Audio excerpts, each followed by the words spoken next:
Hey, what's going on, everyone? I am out in the break in the rain. It's been raining for like 4 days in North Carolina, 4 days straight. I think it's supposed to rain through tomorrow, so everything is soaking wet. Everything's nice and lush and green, including my garden, which is growing like crazy. But I've been trying to get a video out, and I don't really like to ride motorcycles in the rain. Definitely don't want to ride my e-bikes in the rain and risk ruining one of those. So I thought I would do a little bit different of a video today and do it inside the trailer. I've been doing a lot of videos recently on the e-bike, my Rad Rover. It's a 2018 model. I did a controller upgrade to the bike, which is a controller made by Bolton e-bikes. Go on their website, check it out, all the information's there. But it's an upgrade kit, they call it, because they give you not only the controller, but also an upgraded LCD8H display screen. So I really haven't gone over much about that screen and the programming and stuff, and I'm not going to go into drastic detail, but I thought today I would just show you what that screen looks like, the differences between the stock screen and the upgraded screen, and maybe just a couple settings to keep an eye on. So let's go take a look. All right, we made it out of the weather, out of the rain. We're in the mobile man cave, my enclosed cargo trailer where I store motorcycles, e-bikes, whatever I feel like putting in here at the time. We are here with my two Rad Power bikes.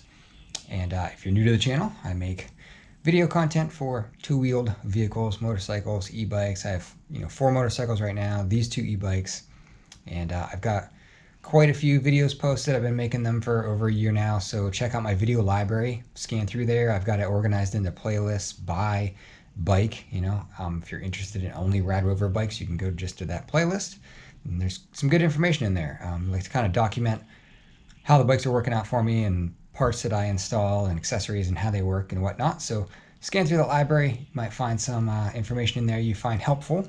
You can see my bike on the left here. So full size, 2018 is the year for that one, 2018 Rad Rover. And on the right, we got my fiance's bike, the 2020 Rad Mini Step Through. And you can see she started adding some, we just got this not long ago. Kind of surprised her with it, she loves it. She's been adding a few accessories. Right now we've just got phone holder, water bottle holder, and this basket, which makes me not want to ride it. I don't know, maybe she did that on purpose. Oh, and she got a new seat too. Looks like the stock one, but it's actually an upgraded, nice one. You can see my bike's got quite a few accessories on it too. It's pretty far from stock at this point. And if you want to know about all the gadgets on this bike, it's pretty decked out. It's kind of my around the town cruiser bike, Cadillac of e-bikes. So if you want to know about any of the accessories on my bike, actually I did a whole video on it where I went over every accessory, where I got it, what it's called, how much it was, do I like it. Check out the video here. We'll give you all that information and the links to where to buy it and everything. All right, well, let's get back to the task at hand. One of the upgrades I did to this bike was the Bolton e-bikes Rad Rover Upgrade Kit, which gave me a new controller. So this thing that sits right here, front of the back tire, when you buy that kit, you get that controller box, and you also get an upgraded display screen. I don't think I've ever really kind of showed in detail what that screen is like, so I wanted to give you some info on that, a couple settings to look at, and compare it to the the stock Rad Rover screen, so you can see what the difference is. Now, when you go to the Bolton website and you buy this kit, it also lists on the website what you should program in as the settings. There's a lot of settings like P1 through 5 and C1 through 14, so there's a bunch of stuff you got to put in there, but it's super easy. And those are just his recommended settings on what this should be set at. So when I bought the kit, that's what I programmed in. I just followed that guideline completely. I actually went back today and rewatched his video that he did on it, detailing out what each of those settings means, because they have settings for everything, for regenerative braking and the backlight of the display, and throttle sensors and all kinds of stuff. And I really kind of dug in deep to see if I could change my settings at all. And I'll get to that in a second, because I actually did find one that I changed and I think I like it better. But let's jump over here and take a look at these screens so you can see the difference between them. All right, well, I got these bikes smashed together so you can see these screens side by side and what the new display looks like that you get with the kit. If you're a Rad Rover owner, then this is what you're used to right here. This is the stock screen. That's what it looks like when you turn it on, and gives you all the basic info you need. So no issues there, but I do like this screen, the look of it better. I'll turn it on. You can see it's a color display. It gives you a little bit more information. I think it's larger and easier to read. Actually, let me turn the backlight on so you can even see that one. There you go. But yeah, so when you do the kit, you get the LCD8H screen as an upgrade, part of the kit. So the programming for this screen is pretty simple here. You just power it off, and then when you power on, within a few seconds, you just got to hit up and down, and you'll be into the menu. You can see the very first thing you got to program is the wheel size. Now you see a lot of videos out there about how to hack your e-bike and how to hack your top speed on a Rad Rover or whatever. It's not really a hack. It's just the menu settings of the bike. I don't understand how it's a hack. But anyway, this is what they're talking about. So you scroll to the next one, and it shows you your maximum speed that the controller will allow. So I've got this one set to 40. That's the highest you can go. You can go down from there. I think from Rad they set it at like 32 or something. But you just come into the screen and bump it up to the max of 40, and now you can go 24.8 miles per hour, I guess. So what a wonderful speed hack, right? It's like the very first thing I do when I get these bikes is bump it up to max speed. But anyway, let's get out of there. The menu on this one is a lot more, there's a lot more settings in it. So let's take a look at that. Again, you just power it on and then hold up and down and you'll be into the menu. All kinds of stuff to program in there, right? Now, when you buy this kit, he lists on the website what you need to type in for all these different settings, because there is a bunch. But you can see right off the bat, first thing again, max speed right there, 72 on this one is the highest you can program it to. So you can go way faster. Now, the kit with the upgraded controller does not make this bike any faster top speed. It is still 24 point whatever is the top speed.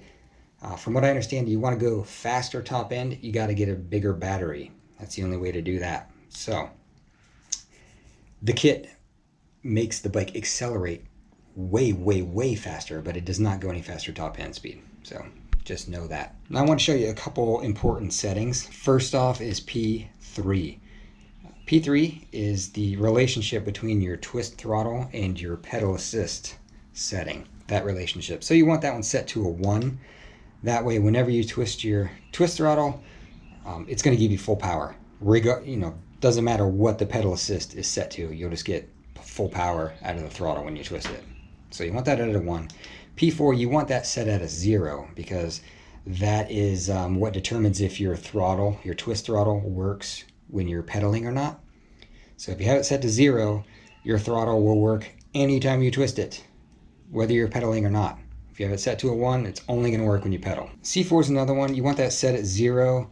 That is the one that determines if you're getting full power out of the throttle when you twist it, which you do. I mean, anytime you twist that throttle, you're going to want the full power coming from it. So that's another throttle setting. You got to have a 0 in there. Now the all-important one. This one, oh my gosh, I didn't even know. So when you go to the website and you read the settings, he suggests for C5, he actually suggests that you put a 2 in here. C5 is the max controller power output, and you can go from basically 0 up to 10. 10, of course, being the most. He suggests a 2 here. So when I first got this bike and installed the kit, I programmed that as a 2, and this bike was insane as far as acceleration compared to stock. It's so much faster. I just did a video on it not long ago called Rad versus Rad. I'll put the link in the description for you, where I compared this bike with the upgraded controller to my friend's Rad Rover without one. And the acceleration difference is just crazy. This bike was so much faster. And that was with this set at a 2. Recently, I just went back and watched Bolton ebikes programming video in depth and learned what all these settings actually mean. And I came back out to the bike and I saw this was a 2, and I was like, gosh, I'm only a 2 out of 10 on power output, and it's that fast. So I came out here and I bumped it all up to 10 and went out and rode the bike, and it was even quicker. I couldn't believe it. It's even quicker. I mean, I had just kind of gotten used to how powerful it was with the upgrade, and I was only at a 2 out of 10. So now with a 10 out of 10, it's even faster. I mean, I'm going to have to go out and do some more testing and just see, how quick this really made it. I mean, it was a noticeable difference bumping up that power output. So Now I feel this bike is pretty much maxed out completely to what it can do. I mean, it's a good amount of power. If you stand up and pedal and just kind of put some hard pumps into the pedaling and twist the throttle at the same time, you'll lift the front wheel off the ground. It gives you a lot of more power. Now, look, I tell you guys all this not as my suggestion or my recommendation or anything. I'm just some guy on YouTube making videos about what I'm doing with my e-bikes.